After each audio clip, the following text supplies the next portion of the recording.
Bonjour à tous. Je m'appelle Lise Gauvin. Je suis responsable du Carrefour de l'innovation et de l'évaluation ici au Centre de recherche du CHUM et j'ai le plaisir de vous accueillir aujourd'hui pour un séminaire de recrutement qui va nous être offert par Philippe Desmarais.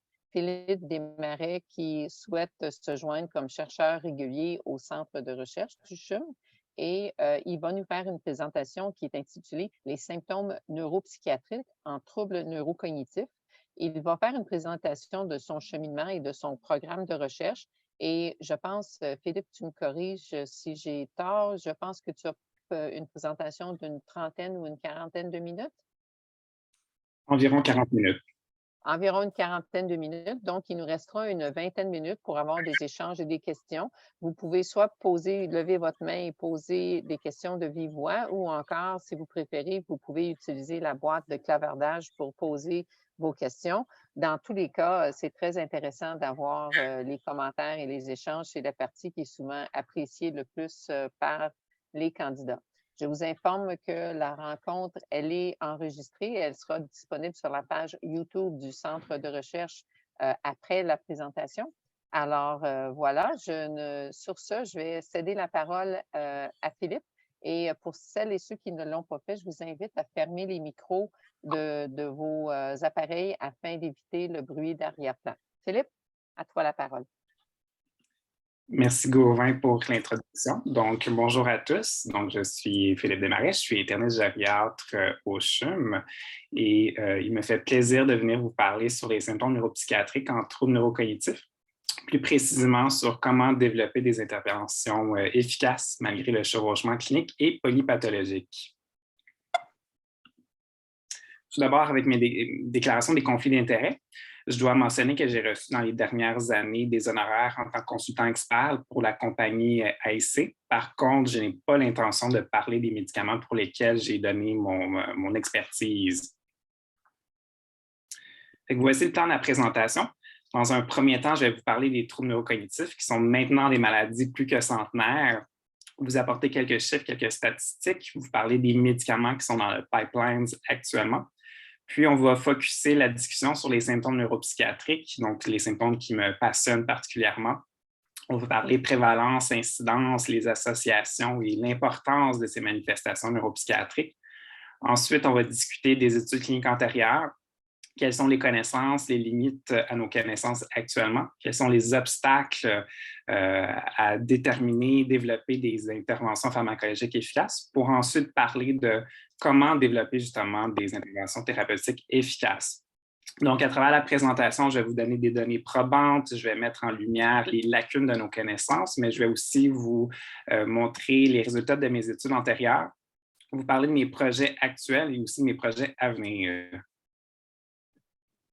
Donc, pourquoi s'intéresser aux troubles neurocognitifs neurodégénératifs? Eh bien, la réponse est évidente pour moi qui est gériatre. Ce sont des maladies assez fréquentes et elles sont complexes et stimulantes au point de vue clinique.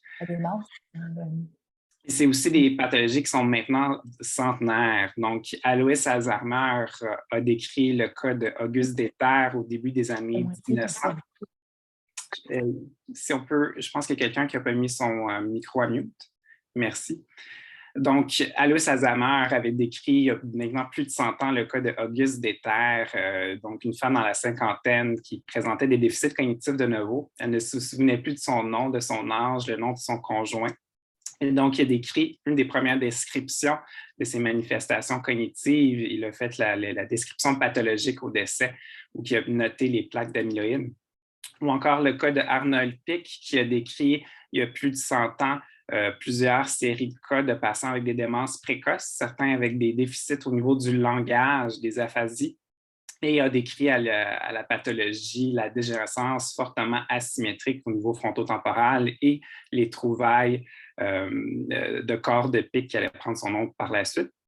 Et finalement, Fritz Heinrich Louis, qui a décrit ces inclusions sphériques à l'intérieur des neurones dopaminergiques qui allaient éventuellement prendre son nom de corps de Louis dans des patients qui présentaient le phénotype clinique que Parkinson avait décrit il y a plus d'un siècle de ça.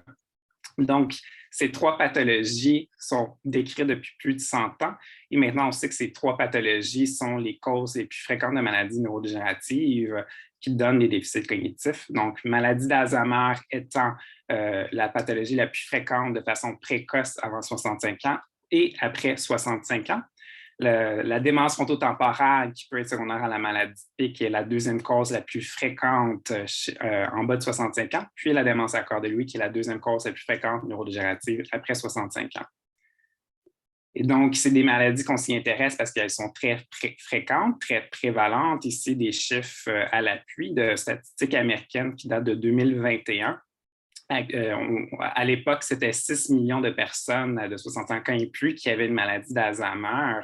Au Canada, on rapporte qu'à chaque heure, il y a 15 nouveaux cas de maladie d'Alzheimer qui se posent. C'est des maladies qu'on est tous à risque, significativement, si on vieillit. Donc, on estime qu'un homme à l'âge de 45 ans a 10 de risque de développer la maladie, une femme 20 et lorsqu'on augmente en âge, bien, notre risque de développer la maladie augmente. Et puisque le facteur de risque principal est l'âge et que la population mondiale, canadienne, québécoise vieillit, bien, il y a de plus en plus de personnes atteintes de la maladie d'Alzheimer ou une maladie apparentée. Et donc, aux États-Unis, on estime qu'en 2050, ça va être près de 13 millions de personnes qui vont avoir la maladie d'Alzheimer, tandis qu'au Canada, on estime que dans les environs de 2 millions. Donc, c'est des maladies qu'il faut s'y intéresser parce qu'effectivement, sont très prévalentes, très fréquentes avec le vieillissement. C'est aussi des maladies dont on va de plus en plus mourir. On meurt de moins en moins de maladies aiguës. On meurt de plus en plus de ces maladies ou on meurt avec ces maladies. Dans les taux de cause de décès, bien, ça a doublé en 20 ans comme raison de mortalité. C'est aussi des maladies qui causent une source importante de détresse aux prochains ans, pas probablement, mais définitivement plus que toutes les autres maladies chroniques. Donc, on rapporte que la détresse émotionnelle à une intensité sévère à très sévère, c'est 59 des proches aidants. Pour le fardeau physique sévère à très sévère, c'est jusqu'à 38 des proches aidants. C'est aussi des maladies qui coûtent assez cher pour la société. Premièrement, parce que c'est des personnes qui doivent souvent prendre des retraites de façon précipitée, ils vont utiliser les services des soins médicaux pour assurer le maintien à domicile, ça coûte cher. Pour les maintenir, pour les envoyer en centre d'hébergement de longue durée, ça aussi, ça coûte cher. Mais aussi, ça coûte cher puisque les proches aidants qui doivent donner des soins à ces personnes, assurer le maintien à domicile, doivent souvent faire moins d'heures de travail et des fois, ça peut précipiter des retraites précoces. Donc, gros impact au point de vue sociétal, mais aussi au niveau clinique. C'est des maladies très complexes et intéressantes. Donc, les maladies qu'on dit troubles neurocognitifs, c'est beaucoup plus que juste des déficits cognitifs. Maintenant, on le sait que c'est aussi des manifestations neuropsychiatriques dont on va discuter beaucoup aujourd'hui. C'est aussi des maladies qui ont des présentations motrices, des manifestations autonomiques et plusieurs autres manifestations. Et toutes ces constellations de symptômes-là, de manifestations, ont des impacts et un fardeau important. C'est aussi des maladies beaucoup plus complexes au point de vue neuropathologique. On l'avait prédit il y a 100 ans de ça. Toutes ces manifestations ont des causes, des besoins importants qui sont très non comblés au point de vue clinique. C'est aussi des maladies qu'on n'a pas d'intervention pharmacologique qui peuvent modifier significativement leur progression. Bon, je mets ici un petit bémol, une petite nuance avec l'aducanumab et l'écanemab, qui sont des molécules récentes qui potentiellement pourraient ralentir la trajectoire de ces maladies, mais on n'en discutera pas aujourd'hui. Et il y a peu d'interventions pharmacologiques qui sont efficaces à travers toutes ces entités. Donc, des maladies fréquentes, gros impact au niveau patient, proche aidant, société. Donc, on investit quand même beaucoup d'argent, beaucoup de recherches pour trouver justement des interventions qui vont changer la trajectoire de ces maladies. Donc, ici, vous avez le pipeline des médicaments en développement en 2020 pour la maladie d'Alzheimer, en 2021 et maintenant en 2022. Comme vous pouvez voir, il y a beaucoup d'investigations pour les agents biologiques ou des petites molécules qui pourraient potentiellement changer la trajectoire de ces maladies. Mais il y a très peu actuellement d'investigations sur des molécules qui pourraient être utiles maintenant, présentement, pour alléger les symptômes, que ce soit cognitifs ou neuropsychiatriques. Et c'est juste dans les dernières années qu'on a un peu pris conscience de l'importance des symptômes neuropsychiatriques. Et dans la figure, les auteurs l'ont mis à jour et ils ont dédié une partie de la tarte pour les symptômes neuropsychiatriques. Puis quand on regarde quels sont les participants qui sont inclus dans ces études, dans ces quelques études, mais c'est majoritairement des patients avec des maladies en stade modéré à sévère. Donc, très longtemps, on a conceptualisé les maladies neurodégénératives comme des troubles neurocognitifs. On a un peu simplifié qu'est-ce que fait le cerveau, qu'est-ce que fait ces maladies. On a focusé beaucoup sur les déficits cognitifs avec raison. Et on a très négligé les symptômes neuropsychiatriques. Très longtemps, on les a considérés comme des épiphénomènes. Donc, la maladie cause des déficits cognitifs et à cause des déficits cognitifs, des symptômes neuropsychiatriques peuvent émerger. C'est très simpliste et c'est beaucoup plus complexe que ça. Donc, les symptômes neuropsychiatriques sont très prévalents, peu importe le stade de la maladie. Dans cette étude de Constantine et Kitos, ils ont questionné les proches aidants de personnes atteintes d'une maladie neurodégénérative cognitive, que ce soit au stade démentiel majeur ou mineur léger. Et ils ont demandé aux proches aidants la présence de symptômes neuropsychiatriques dans le dernier mois. Et on voit qu'au stade de troubles neurocognitifs majeurs, c'était plus de 75 qui avaient des symptômes neuropsychiatriques, avec l'apathie, la dépression, l'agitation, l'agressivité étant les plus fréquemment cités. Lorsqu'on posait la question aux proches aidants de la présence de symptômes neuropsychiatriques, pas juste dans le dernier mois, mais depuis le début de la maladie, mais les chiffres, les prévalences augmentaient significativement à plus de 80 Pour qu'est-ce qui est des patients qui étaient au stade de troubles neurocognitifs légers, ça montait jusqu'à 43 avec la dépression, l'apathie et l'irritabilité qui étaient les plus fréquemment cités. Ce qui est aussi intéressant, c'est que les symptômes neuropsychiatriques n'étaient pas présents de façon isolée. C'était plus souvent, il y en avait 2, 3, voire 4 symptômes neuropsychiatriques de façon concomitante. On parle de 44 des participants dans l'étude qui avaient minimalement 3 symptômes neuropsychiatriques de façon concomitante à des intensités suffisamment sévères pour mériter une intervention pharmacologique. On s'avait intéressé il y a quelques années aux manifestations comportementales. Donc, un symptôme neuropsychiatrique, c'est quelque chose de très spécifique, très ciblé, versus des manifestations comportementales, c'est plus complexe, non spécifique. Et donc, on avait essayé de répertorier ces manifestations comportementales dans les études observationnelles antérieures. Donc, on a cherché pour hypersexualité, indifférence, froideur, crime, familiarité inappropriée.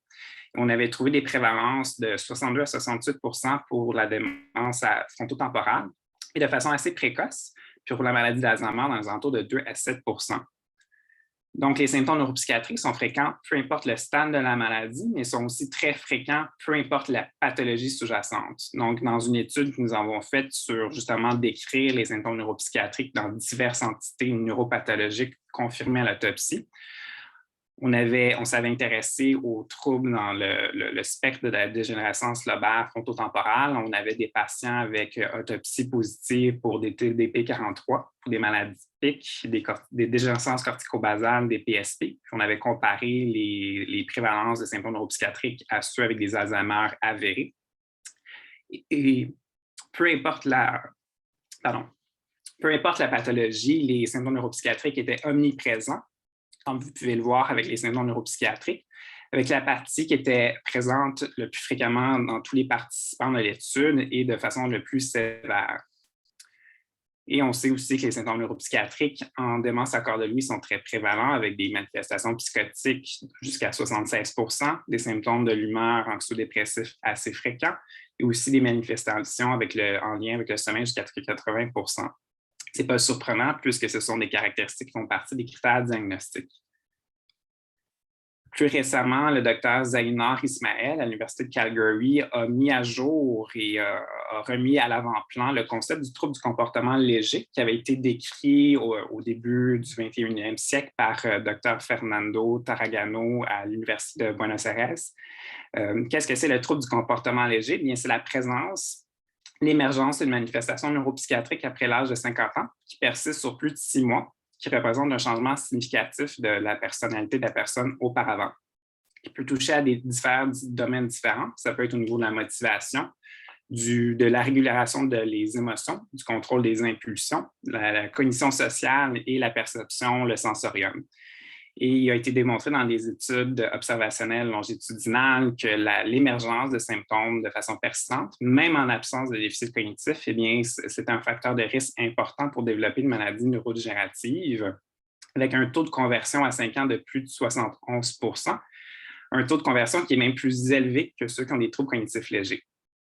Puis qu'est-ce qui est intéressant, c'est selon le domaine de symptômes neuropsychiatriques qui est présent, mais ça peut témoigner d'une pathologie précise. Donc, si c'est plus le contrôle des impulsions, la cognition sociale qui est affectée, bien, un plus haut risque de développer une démence frontotemporale.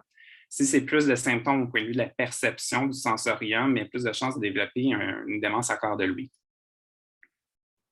Et donc, maintenant, c'est reconnu et intégré en recherche que les maladies neurodégénératives, même en absence de déficit cognitif, peuvent se présenter précocement avec des symptômes neuropsychiatriques. Et donc, on a des critères de recherche maintenant pour une phase prodromale de la démence à corps de Louis avec une présentation neuropsychiatrique. Et on est en train de conceptualiser aussi une phase préclinique prodromale de frontotemporale avec des changements au niveau du comportement. Et donc, qu'est-ce qui est intéressant, c'est que des symptômes neuropsychiatriques d'un même domaine qui émergent à l'âge moyen, après 50 ans, qui sont persistants, témoignent souvent d'une maladie neurodégénérative. Et on s'est questionné si un syndrome psychiatrique, qui est une constellation de plusieurs symptômes neuropsychiatriques, est-ce que c'est aussi prédictif d'une maladie neurodégénérative?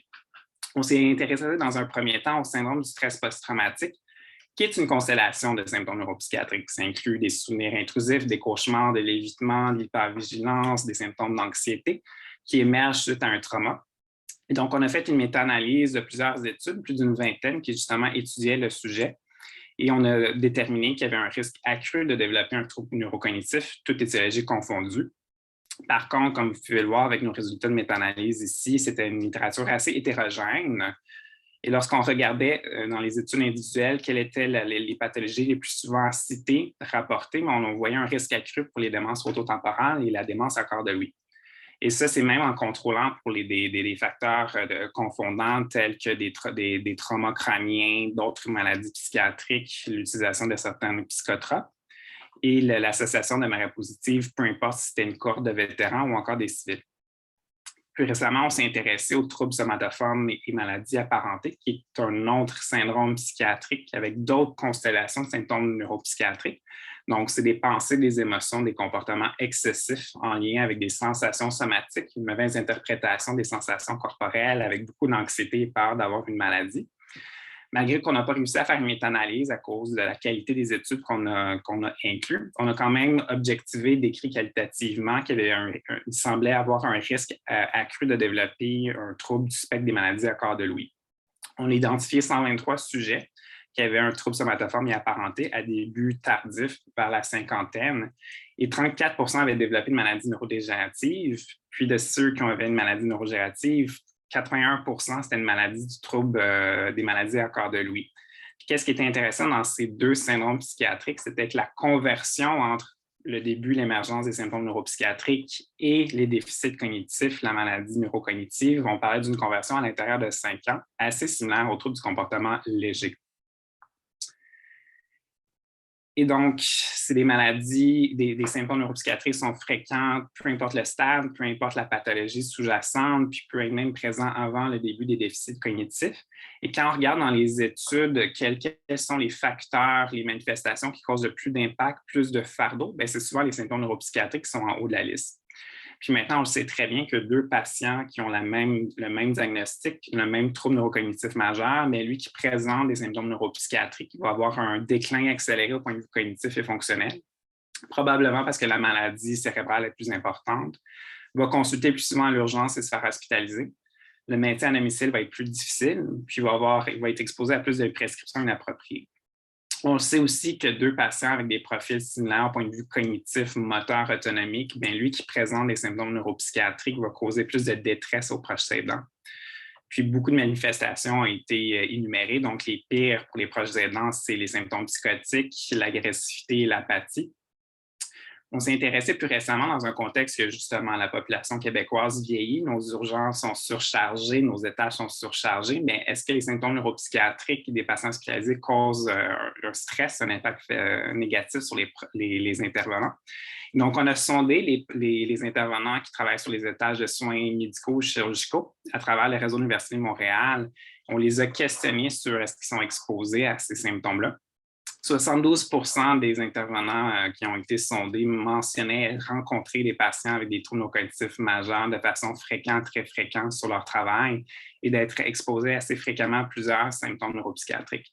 On les a questionnés sur plus de 22 symptômes neuropsychiatriques qui nous ont donné leur niveau de confort, l'impact négatif sur leur fonctionnement et leur perception de fréquence. Et vous avez la figure ici qui résume tout ces perceptions sur les symptômes neuropsychiatriques.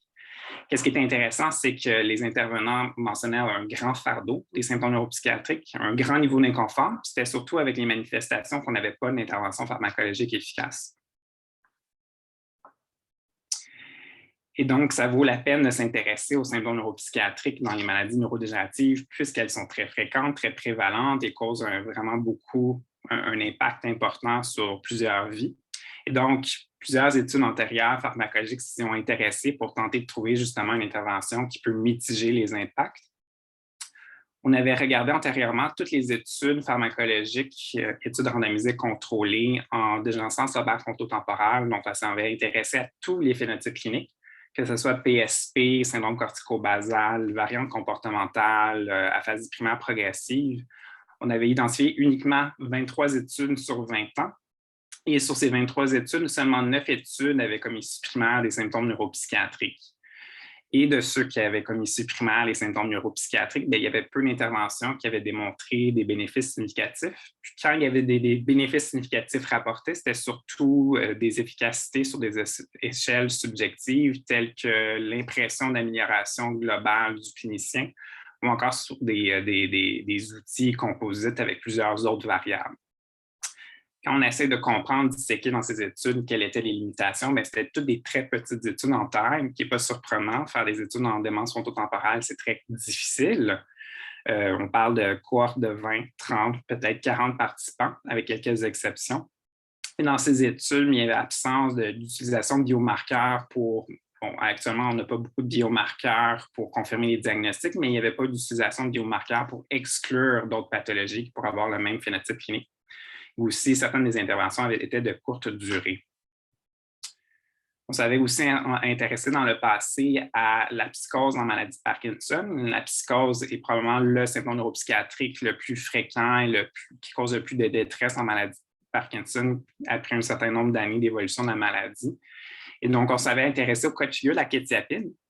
Actuellement, au Canada, la quétiapine est considérée comme l'intervention pharmacologique première lorsqu'il y a une indication de prescrire une molécule. Et donc, quand on regarde les études de la quétiapine, on a répertorié seulement 7 études randomisées contrôlées, tous de très petite taille, 15, 20, 40 participants. 5 des études étaient négatives et 2 études étaient positives. Et quand on regarde les 2 études positives, oui, elles étaient statistiquement significatives. Par contre, quand on regarde l'échelle en tant que telle, le changement du baseline était cliniquement non significatif. Et malgré que nos études sur la quétiapine en psychose de maladie de Parkinson sont majoritairement négatives, il en demeure que c'est notre seule intervention la plus efficace pour la première ligne. Et je vous épargne toute la littérature de toutes les études antérieures pour les traitements des symptômes neuropsychiatriques. Le grand résumé, c'est qu'il y a beaucoup de lacunes de connaissances et beaucoup de besoins cliniques non comblés. Ici, 2 articles que j'aime particulièrement leurs conclusions. Le premier dans le JAGS en 2014, où un panel d'experts avait mentionné le manque de données probantes et que plusieurs experts du panel étaient inconfortables à faire des recommandations sur quelle molécule à recommander comme première ligne, puisqu'il y a une inconsistance dans les phénotypes neuropsychiatriques. Dans un article paru en 2017 dans le Current Opinion of Psychiatry, les auteurs avaient vraiment révisé toutes les études pharmacologiques, les données probantes et avaient cité les nombreuses limitations qui inclut manque d'évidence, petites études de taille, manque de puissance, hétérogénéité des phénotypes cliniques. Donc, actuellement, comment les cliniciens, les gérontopsychiatres, les gériatres fonctionnent en clinique, eh bien, on s'inspire beaucoup, on extrapole les résultats des études en psychiatrie et on fait vraiment des approches ciblées, personnalisées au cas devant nous. Donc, on essaie de limiter les interventions pharmacologiques, on tente les interventions comportementales, non pharmacologiques, on tente de corriger tous les facteurs sous-jacents qui peuvent précipiter et entretenir les manifestations neuropsychiatriques. Et s'il faut prescrire un médicament, bien, on va utiliser notre bon sens. Si on a un patient âgé avec des troubles cognitifs qui est déprimé, on va débuter un antidépresseur. Si dans sa dépression, on a beaucoup de symptômes végétatifs, une perte d'appétit, de l'insomnie, on va utiliser une molécule qui fait gagner du poids puis qui a des caractéristiques hypnotiques. Si un autre patient avec des troubles cognitifs qui est déprimé et un petit peu anxieux, on va éviter un antidépresseur qui peut accélérer. Si on a un patient avec des symptômes psychotiques suffisamment sévères, on va débuter un antipsychotique, malgré qu'on sait qu'on a une absence de données probantes. Et pourquoi tous ces échecs dans les études pharmacologiques antérieures pour les symptômes neuropsychiatriques? On peut s'inspirer des grandes études en maladie d'Alzheimer pour trouver des molécules qui changent la trajectoire de ces maladies. Donc, définitivement, il y a des erreurs de diagnostic clinique et pathologique qui fait que les participants inclus dans les études n'ont pas toujours la protéinopathie qu'on s'imaginait, pas toujours des déficits en neurotransmetteurs qu'on s'imaginait. On s'est questionné longtemps si nos médicaments, nos interventions rentraient dans le cerveau pour pouvoir avoir un effet. Toujours la question de est-ce que nos interventions sont introduites au bon moment dans la fenêtre thérapeutique? Est-ce qu'on la donne suffisamment longtemps ou c'est trop bref? Est-ce qu'on utilise les bons issus, les bonnes mesures? Puis bien sûr, les problèmes de puissance. Pour les études neuropsychiatriques, je vous dirais que probablement les plus grandes barrières, c'est le manque d'un phénotype neuropsychiatrique et des problèmes de puissance avec vraiment des petites cohortes. Et là, je vous donne cette image de Wiedemann que j'apprécie beaucoup, qui vraiment explique très bien les obstacles qui est le chevauchement clinique et pathologique en troubles neurocognitifs. Donc, en clinique, on fait des diagnostics cliniques. On voit les manifestations qui sont présentes et malheureusement, nos phénotypes cliniques ne sont pas toujours concordants avec les protéinopathies sous-jacentes. Par exemple, un syndrome corticobasal, ça peut être causé par plusieurs protéinopathies différentes, une tauopathie, une amyloidopathie ou encore une alpha-synucléopathie. Mais il y a aussi le chemin inverse. Une protéinopathie peut donner plusieurs phénotypes cliniques différents. Donc, vous pouvez imaginer qu'en l'absence de biomarqueurs, puis c'était le cas en Alzheimer pendant plusieurs années, c'est encore un peu le cas pour les démences frontotemporales, mais si on n'a pas de biomarqueurs pour confirmer les diagnostics pathologiques, mais on inclut des patients dans nos études pharmacologiques qui n'ont pas toujours la protéine qu'on veut modifier avec notre intervention. On s'avait intéressé il y a quelques années justement à la concordance des diagnostics cliniques avec les diagnostics neuropathologiques à partir de notre cohorte à Sunnybrook. On s'est intéressé surtout aux désordres du spectre de l'agence lobaire frontotemporale. On a noté que 55 des diagnostics cliniques qui n'étaient pas concordants avec les diagnostics neuropathologiques. Quelles étaient les raisons, les facteurs d'un diagnostic discordant? C'est l'âge. À partir de 70 ans, nos diagnostics étaient de moins en moins précis. Si les patients présentaient des symptômes neuropsychiatriques, puis c'était majoritairement de l'apathie, symptômes dépressifs ou l'absence de désinhibition, nos diagnostics étaient encore moins précis. Puis si à l'autopsie, on voyait beaucoup de changements vasculaires qui avaient passé inaperçus, mais aussi nos diagnostics étaient souvent plus discordants. Donc, chevauchement clinique et pathologique qui est une grande obstacle pour nos études pharmacologiques. Et aussi, très longtemps, on a sous-apprécié l'hétérogénéité pathologique. Très longtemps, on pensait qu'on voyait des patients en clinique qui avaient un problème dans leur cerveau, que c'était juste de l'Alzheimer ou que c'était juste une dégénérescence lobaire frontotemporale. Et maintenant, on le sait de plus en plus que la polypathologie est très fréquente. Dans notre cohorte, dans notre étude, on s'intéressait justement aux symptômes neuropsychiatriques selon des profils neuropathologiques purs. Donc, on cherchait dans notre cohorte ceux qu'il y avait juste une pathologie dans le cerveau à l'autopsie. On a eu beaucoup de difficultés. Sur nos 101 cerveaux, on en avait 30 avec maladie d'Alzheimer, mais 50 de nos cas d'Alzheimer, il y avait une autre copathologie neurodégénérative. Puis ceux qui avaient l'air plus purs, qui n'avaient pas d'autres processus neurodégénératifs, mais 50 avaient de l'angiopathie congophilique amyloïde concomitant à des niveaux significatifs. En dégencience lobaire frontotemporaire, c'était moins hétérogène, mais quand même 15% avaient un autre processus neurodégénératif. 85% étaient purs. Et là, je ne vous parle même pas des prévalences de changements vasculaires significatifs. Et maintenant, ça a été démontré dans d'autres cohortes plus importantes de banques de cerveau que plus on augmente en âge, mais plus que de la polypathologie. Donc, si on prend 70 ans et plus, mais avoir 3 pathologies, ce n'est pas rare. Et donc, vous avez ici la figure à droite qui démontre justement les combinaisons très fréquentes entre des processus neurodégénératifs et vasculaires. Et donc, les phénotypes cliniques des troubles neurocognitifs et les phénotypes pathologiques se chevauchent et sont très hétérogènes, mais je vous dirais aussi que les symptômes neuropsychiatriques font beaucoup de chevauchement et il y a aussi beaucoup d'hétérogénéité. Dans notre étude où on voulait démontrer que les maladies, les neuropathologies avaient des profils neuropsychiatriques différents, puis on voulait faire des corrélations clinico-radiologiques, eh bien, on a démontré qu'effectivement, les neuropathologies avaient des profils de symptômes neuropsychiatriques très différents, statistiquement différents au baseline, après quelques années d'évolution des maladies au point de vue clinique, qu'on pouvait même déterminer c'était quoi la pathologie selon le profil des symptômes neuropsychiatriques. Par contre, un symptôme neuropsychiatrique tel que l'apathie pouvait se trouver dans n'importe quelle neuropathologie. On s'avait intéressé à faire des corrélations avec les changements de la substance blanche, avec l'hypothèse que plus il y avait des hyperintensités de la matière blanche, mais plus que les patients étaient à risque d'avoir des symptômes neuropsychiatriques, tout en contrôlant pour l'atrophie corticale. Et on a démontré qu'effectivement, plus qu'il y a des changements au niveau de la matière blanche, bien plus il y avait des symptômes neuropsychiatriques totales augmentés, plus d'apathie, plus de symptômes dépressifs, plus d'euphorie, de changement de désinhibition. Mais quand on est retourné à l'autopsie, en histologie, voir justement les changements de la matière blanche à travers les diagnostics, mais on a réalisé que ce n'était pas toujours les mêmes mécanismes sous-jacents. Par exemple, dans certaines lésions de la matière blanche, on trouvait de la gliose, tandis que dans d'autres pathologies, on voyait plus de la collagénose veineuse. Ce qui nous a fait dire qu'effectivement, les symptômes neuropsychiatriques varient beaucoup selon les pathologies, mais que les symptômes individuels sont non spécifiques, peuvent se voir à travers toutes les pathologies, puis qu'un symptôme spécifique peut être secondaire à un mécanisme spécifique, mais qu'un mécanisme peut se retrouver dans plusieurs entités différentes, puis même qu'une maladie peut avoir plusieurs mécanismes sous-jacents différents, et qu'une lésion spécifique peut causer plusieurs symptômes neuropsychiatriques différents. Donc, une certaine collinarité avec certains symptômes neuropsychiatriques. Donc, vous voyez beaucoup de chevauchement qui vient probablement compliquer nos études pharmacologiques.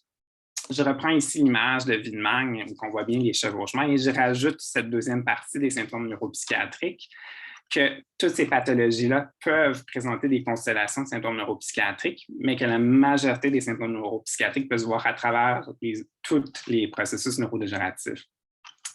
Donc, on peut lancer l'hypothèse que si vous faites une étude, par exemple, sur l'apathie et que vous dites l'apathie, peu importe le diagnostic, je vais étudier l'apathie, mais probablement que votre intervention, le one size fit all, ne fonctionnera pas puisque ça va être des processus pathologiques différents.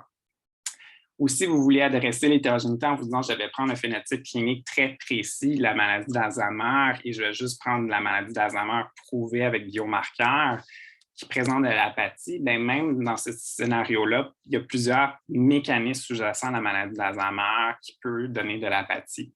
Et donc, votre intervention pourrait ne pas être efficace. Et aussi, il va y avoir les enjeux de puissance, puisque là, vous avez réduit significativement qui serait éligible pour votre étude. Et donc, comment maintenant on développe des interventions thérapeutiques efficaces malgré toute cette grande hétérogénéité et chevauchement clinique? Donc, moi, je propose et je suis en train justement d'étudier comment caractériser, démêler l'hétérogénéité, le chevauchement et la polypathologie dans les symptômes neuropsychiatriques. Donc, dans un premier temps, je veux décrire toutes les constellations de symptômes neuropsychiatriques à travers tous les troubles neurocognitifs, mais aussi dans chaque entité clinique et pathologique. Et puisqu'on parle de beaucoup de phénotypes cliniques pathologiques, on va le faire de manière rétrospectivement. Puis, après avoir décrit toutes ces constellations de symptômes neuropsychiatriques-là, on va vouloir identifier, construire des phénotypes neuropsychiatriques qui pourraient éventuellement être prédictifs d'une réponse positive à une intervention pharmacologique, qu'on va faire initialement rétrospectivement, puis prospectivement. Puis après avoir validé des phénotypes utiles cliniquement, mais il va falloir bien sûr valider, confirmer, tester, réévaluer, appliquer, intégrer, etc. Donc, vraiment un processus itératif. Donc, actuellement, qu'est-ce qu'on est en train de faire? Bien, on est en train de décrire toutes les constellations de symptômes neuropsychiatriques. Il y a eu effectivement des études dans le passé, des méta-analyses qui rapportaient la prévalence de certains symptômes neuropsychiatriques, mais nous, on veut aller plus loin. On veut s'intéresser à tous les symptômes psychiatriques, peu importe l'échelle qui a été étudiée et peu importe les diagnostics, que ce soit un phénotype clinique ou pathologique. Et donc, on veut décrire de manière qualitativement, mais aussi quantitativement ces constellations-là selon les dimensions de prévalence et sévérité. Actuellement, on a commencé avec la littérature pour les troubles du spectre des maladies à corps de Lewy. Donc, on a terminé notre extraction de données. On a plus de 300 articles d'études observationnelles de cohortes avec plus de 10 000 participants. Et on est en train de justement faire nos méta-analyses pour voir est-ce que le profil de ces constellations de symptômes neuropsychiatriques-là varie selon le sexe. Puis ça, on le sait déjà dans certaines études qu'il y a des différences dans la prévalence de certains symptômes neuropsychiatriques selon le sexe. Mais aussi, on va pouvoir regarder selon l'âge moyen des participants dans les cohortes. Est-ce que le profil de constellation est en train de changer? Parce qu'on l'a vu, avec l'âge, les profils, les phénotypes changent et les manifestations aussi neuropsychiatriques doivent changer. On va pouvoir aussi faire des sous-études, des sous-analyses pour voir est-ce que si on prend tous les spectres, mais finalement on prend un phénotype, une démence à corps de Lewy, une maladie de Parkinson, une démence de Parkinson, est-ce que c'est les mêmes constellations de symptômes neuropsychiatriques? Et ce qui est intéressant, c'est que dans les études de cohorte antérieures, on rapporte souvent les variables de durée de la maladie. Donc, on va pouvoir contraster aussi, est-ce que c'est une maladie qui dure plus de 5 ans ou moins, est-ce que c'est les mêmes profils? Si c'est des maladies à début précoce versus tardif, est-ce que c'est les mêmes constellations qu'on retrouve? Puis on va pouvoir aussi regarder si c'est des études qui ont utilisé des biomarqueurs pour confirmer ou infirmer les diagnostics cliniques. Donc, on a commencé avec les troubles du spectre à corps de Lewy parce que les symptômes neuropsychiatriques sont bien décrits, déjà bien acceptés dans cette entité-là, mais aussi que la concordance des diagnostics est meilleure, la concordance clinique à pathologie. Dans un deuxième temps, on va faire le même exercice avec les démences frontotemporales. On voit certains obstacles, les démences frontotemporales probablement beaucoup plus hétérogènes, beaucoup plus de pathologies, de protéinopathies différentes. Et en plus, c'est une littérature qui a énormément évolué dans les 20 dernières années. Mais puisque c'est des maladies plus rares, on croit que la tâche va être moins longue.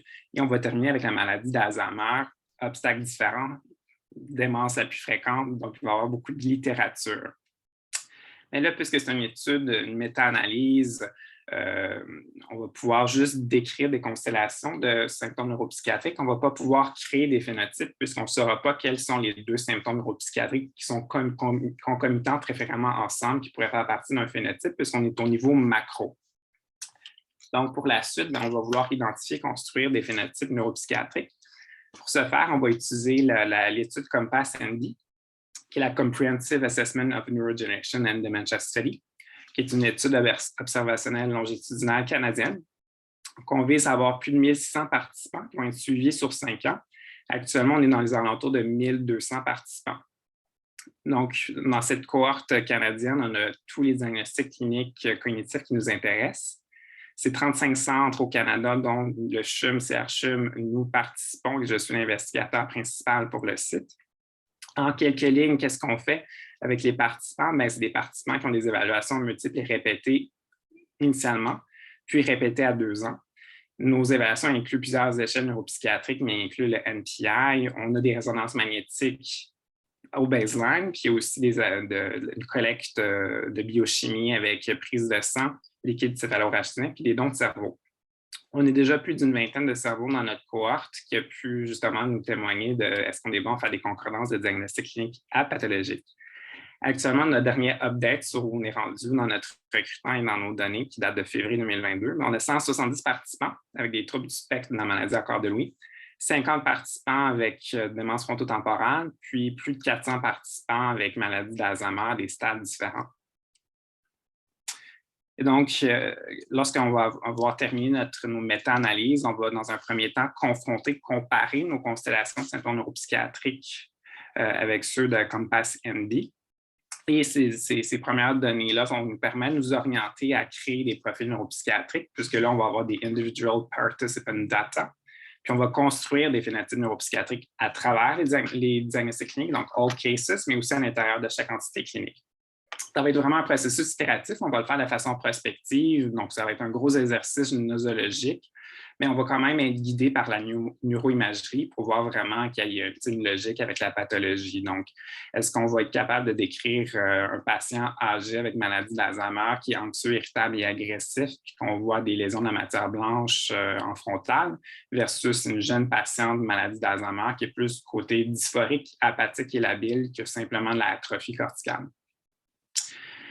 Si on est limité côté données pour les patients avec des démence auto-temporale ou encore avec des alpha-synucléopathies, il y a d'autres cohortes qu'on va pouvoir tenter d'identifier ou valider les phénotypes, soit GENFI, qui est l'initiative pour les démences auto-temporales génétiques, ou encore la PPMA pour la maladie de Parkinson.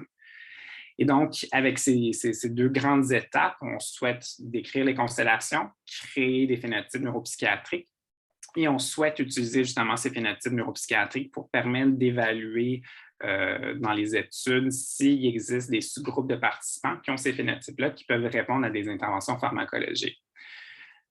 Ça va nous aider justement à naviguer dans l'hétérogénéité, bien capturer, caractériser cette hétérogénéité-là.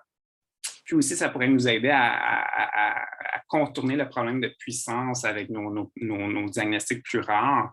Par exemple, on pourrait faire, et c'est la tendance actuellement dans les grandes études d'intervention, mais il y a plusieurs interventions concomitantes. Il y a des interventions exercice physique, plus on tente une intervention modificatrice de la maladie, plus une intervention neuropsychiatrique, que ça peut être à travers plusieurs phénotypes cliniques différents. Et on va pouvoir regarder avec des analyses post-hoc, mais préparées à l'avance, est-ce qu'il y avait des phénotypes neuropsychiatriques sous-jacents qui pourraient témoigner d'une réponse à une intervention spécifique au point de vue neuropsychiatrique.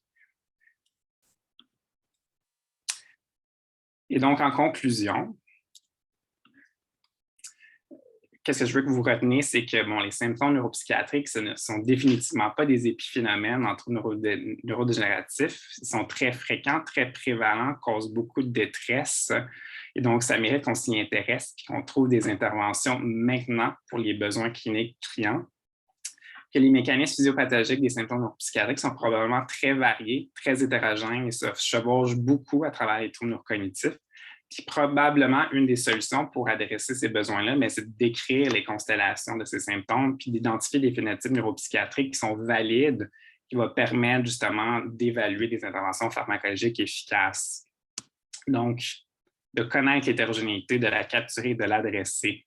Avec ça, je vous remercie pour votre écoute. J'ai 40 minutes pile et je voudrais remercier les membres du service de gériatrie qui me permettent de mener mes travaux de recherche. Des remerciements particuliers au Dr. Nguyen Forget et Camille Chioli avec qui je peux faire du brainstorming et parler recherche, et à Vincent et Sylvain qui ont des aptitudes logistiques, gestion et création de belles images que je n'ai pas. Donc, je suis prêt à prendre vos questions. Excellent. Merci, Philippe, pour cette présentation qui était tout à fait stimulante et intéressante. Je vous rappelle deux choses. Si vous voulez poser une question, je vous invite à ouvrir votre caméra et lever la main pour que je vous cède la parole. Si vous avez une petite gêne et que vous préférez poser vos questions dans le clavardage, je me chargerai de formuler ces questions. Alors, voilà, à vous la parole. Questions, commentaires, réactions. Puisque les gens ne veulent pas casser la glace tout de suite, je vais me permettre de poser une question, mais je vois qu'il y a des caméras qui se sont ouvertes. Juste par curiosité, je trouvais ça extrêmement intéressant, les graphiques en toile d'araignée. Est-ce que du point de vue statistique, on peut faire une comparaison, puisqu'il y a plusieurs dimensions qui sont incluses sur la façon de les comparer, leur niveau de similitude puis leur niveau de différence? Parce que si on veut décrire l'hétérogénéité, il y a peut-être des chevauchements à certains endroits puis pas d'autres. Est-ce qu'il y a une façon de le faire? définitivement, l'étoile d'araignée, je ne veux pas dire que c'est novateur, j'ai cherché, probablement ça a déjà été fait, là, j'ai dû m'inspirer dans mon conscient de quelque chose que j'avais déjà vu, mais c'est définitivement du qualitatif et non du quantitatif. Le quantitatif, ça vient des prévalences et des sévérités des manifestations neuropsychiatriques qu'on va pouvoir justement faire des analyses statistiques pour voir des différences entre phénotypes, que ce soit clinique ou pathologique. Définitivement, il doit y avoir une méthodologie pour voir si, quantifier tous ces variables ensemble. Excellent, excellent. Je vois qu'il y a des gens qui ont ouvert leur caméra. Est-ce qu'il y a des questions? Parce que évidemment, moi, je suis un puits sans fond de questions, fait que je peux continuer. Je ne peux pas prendre toute la place. Je laisse la... Et alors, Nicolas, à vous la Oui, parole. bonjour. Merci pour la présentation. Je me suis greffé, là, j'ai vu la présentation. Moi, je suis du service de psychiatrie en consultation en liaison.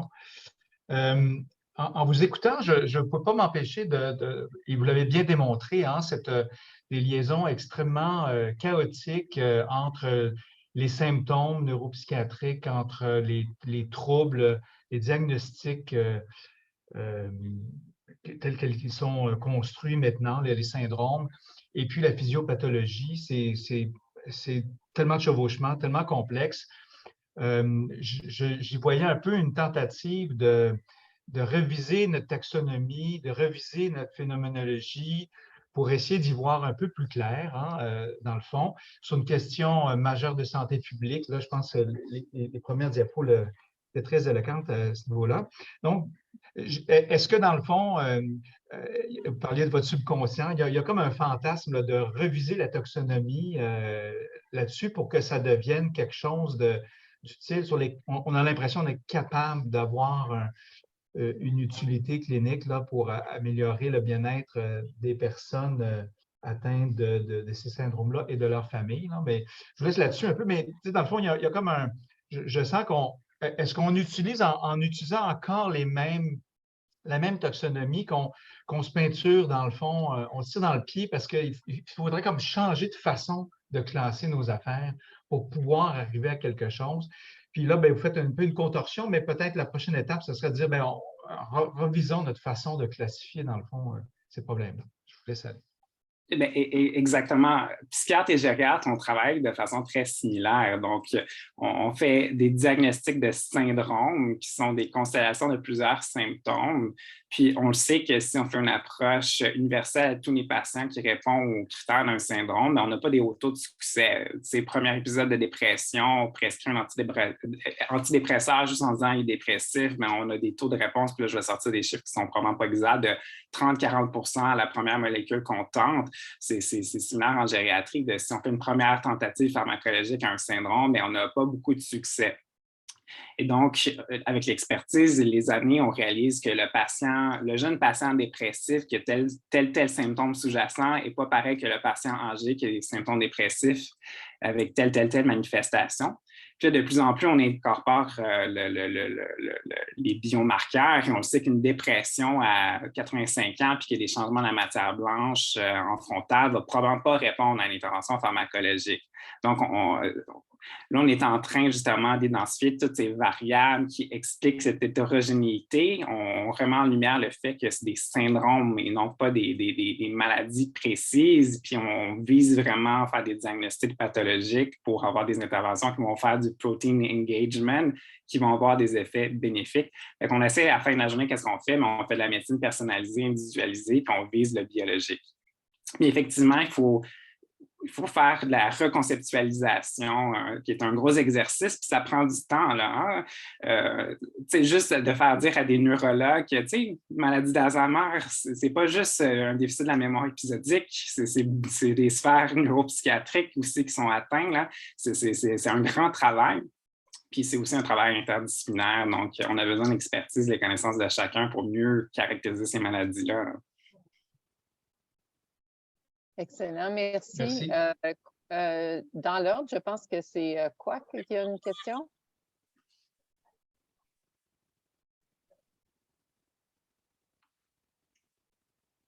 Micro.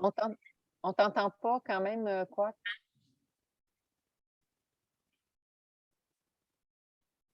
Peut-être profiter de départager votre écran comme ça. Là, est-ce que c'est mieux? Ouais. On m'entend? Oui, on t'entend maintenant. OK, parfait. En fait, c'est ça, je voulais peut-être... En fait, je voulais te féliciter et te remercier de la présentation. Là. C'est rafraîchissant à deux égards. Un, de voir que tout ce dont on peut parler à droite et à gauche entre des patients prendre forme à une présentation.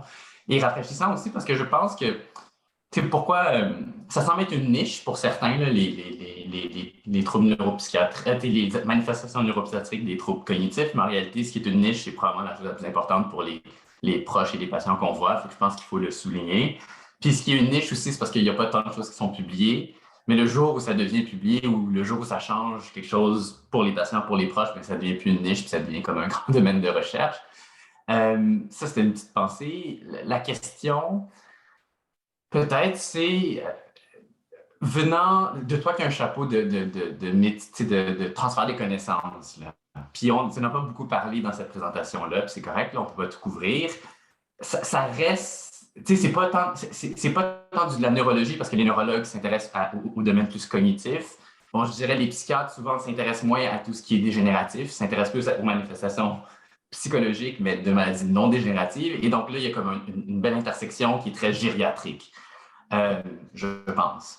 Mais les gériatres, on n'est pas tant que ça. Et donc, les gens qui s'intéressent à cette intersection-là, il n'y en a pas tant. Donc, tu as parlé un peu de puissance, de recrutement, de ces challenges-là. Donc, comment tu vois ça là, pour les 5-10 prochaines années, là, de rallier le monde pour que les gens trouvent que c'est important et veuillent contribuer et même comprendre, parce que ce n'est pas donné à tous de s'intéresser aux intersections et de prendre le temps de dire hey, « je ne suis pas sûr, qu'est-ce que tu veux dire, etc. »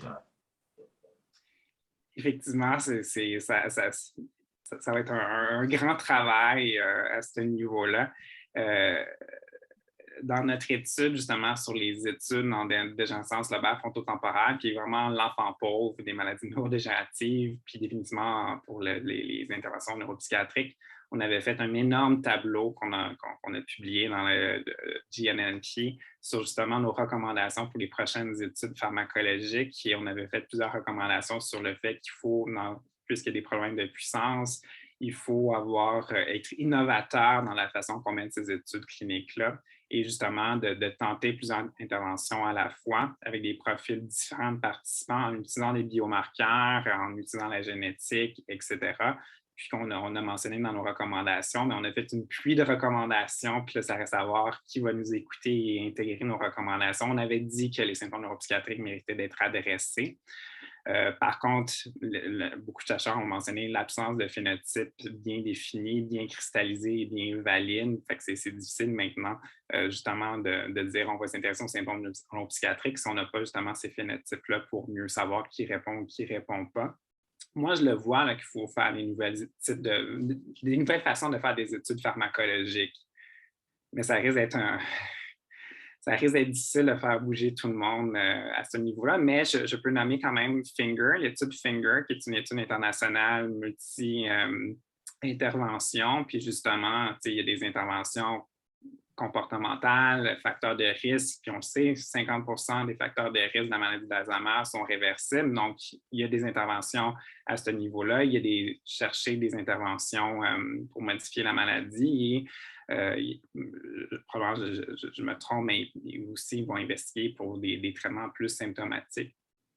Donc, je pense qu'on a besoin de plus d'études, d'initiatives internationales à multiples interventions qui sont un peu pragmatiques et moins focusser le changement statistiquement significatif sur une échelle composite qui ne veut rien dire là, au point de vue clinique. Là. Excellent, merci. Laurence, à vous la parole. Oui, merci beaucoup, Dr. Desmarais. C'était une très belle présentation. Moi, en fait, j'ai été un peu aussi...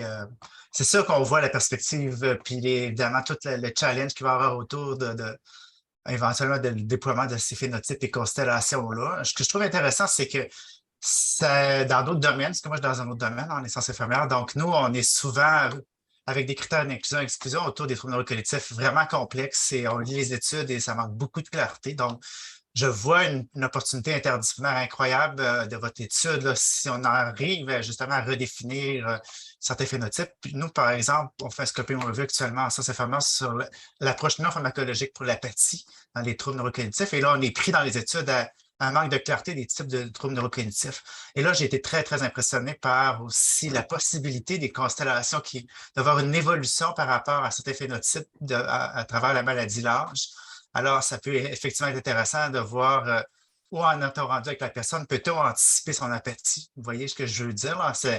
C'est une perspective à très long terme, c'est pas là qu'on va le résoudre, mais effectivement, c'est intéressant parce que les interventions ne sont pas les mêmes selon les manifestations des symptômes. Donc, il n'y a pas juste la pharmacologie qui en profite, mais la non-pharmacologie va certainement en profiter aussi de ces constellations-là éventuellement. Bref, c'était pour vous dire, je suis éberlué de la qualité de votre démarche et je suis impressionné aussi par la lourdeur de celle-ci. Je comprends que vous êtes plusieurs centres. Mais je vais vous soutenir. Merci, Laurence. Puis ça me fait penser justement, si à la fin de la journée, on conclut qu'on est capable, si je suis capable de dire que certaines interventions sont inefficaces avec certains phénotypes, bien, ça va être déjà ça. On ne va pas exposer des patients à des molécules qui sont inefficaces, qui vont juste leur donner des complications. C'est déjà ça. Puis ça me fait penser au point que là, je vous ai fait une présentation très neurologie cognitive de ma formation avec des neurologues et que j'ai une vision très neurobiologie, mais dans les symptômes neuropsychiatriques, il y a aussi cette facette et cette conceptualisation qui est plus science infirmière, science psychosociale, qu'on ne parle pas de symptômes neuropsychiatriques, on parle de SCPD, réactif, non réactif, puis qu'on considère beaucoup plus justement l'environnement des patients, leur histoire, qui sont définitivement importants dans la prise en charge des symptômes neuropsychiatriques.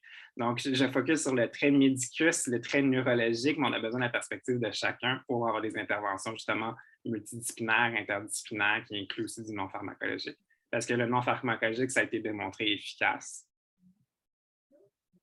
Excellent, merci Philippe. Nous avons le temps pour une dernière question. Alors, Tienne, à vous la parole. Oui, en fait, j'avais deux questions, mais vous avez répondu un peu à la première question par rapport à la place là, de l'intervention non pharmacologique, puis comment, en fait, quelle était la place de cela. Puis la deuxième question, au fond, ou réflexion, c'est est-ce que dans le futur, on voit, par exemple, on s'attend à ce que tous les gens aient des biomarqueurs, puis qu'on puisse, par exemple, justement mieux définir le profil du patient, puis intervenir en ce sens. Je pense, par exemple, aux finances publiques, là, également. Je ne sais pas comment vous voyez ça, le futur, au fond. Bonne question. Effectivement, on est dans le real world. Donc, il y a des ressources limitées. Effectivement, actuellement, on ne peut pas envoyer tout le monde faire des TEP pour de l'amyloïde. Ce n'est pas réaliste avec un coût de 35 000 $. Mais c'est ça que les Américains sont en train de faire là, avec les nouvelles molécules, les infusions d'anticorps. Ils ont besoin de prouver qu'ils sont amyloïdes positifs, puis ils ont besoin d'avoir des résonances magnétiques presque mensuellement pour voir s'ils ont des complications dans leurs interventions. Donc, il faut être réaliste. Donc, ce n'est pas possible actuellement avec les biomarqueurs qu'on a de les utiliser à large échelle. Mais on est en train d'étudier justement d'autres types de biomarqueurs et de plus en plus, on peut mesurer certaines protéines dans le sang. Il y a de plus en plus des études sur des marqueurs au niveau cutané pour certaines maladies comme le Creutzfeldt-Jakob, puis on est en train de développer pour des alpha-synucléopathies. Donc, ça s'en vient et peut-être que ça va être beaucoup plus réaliste. Actuellement, je souhaite que les phénotypes qu'on va créer, ça va être majoritairement des phénotypes basés sur la clinique, mais je pense que pour avoir un succès puis pour mieux adresser l'hétérogénéité, il va falloir qu'il y ait quand même certains éléments dans ce phénotype qui sont basés sur l'imagerie. Alors, sur cette perspective pour le futur, il me reste deux choses à faire. La première, c'est de dire un grand merci à Philippe pour sa présentation et les échanges dynamiques. Donc, bravo. Et merci à vous tous d'avoir participé à ce séminaire de recrutement. Et je vous rappelle qu'il y a plusieurs autres activités du Carrefour de l'innovation et d'évaluation. Rachel se fait un devoir de s'assurer que tout soit affiché sur le calendrier des activités scientifiques. Donc, on vous invite à participer en grand nombre aux autres activités du Carrefour de l'innovation, mais aussi du Centre de recherche du CHUM. Merci et bon après-midi à tous.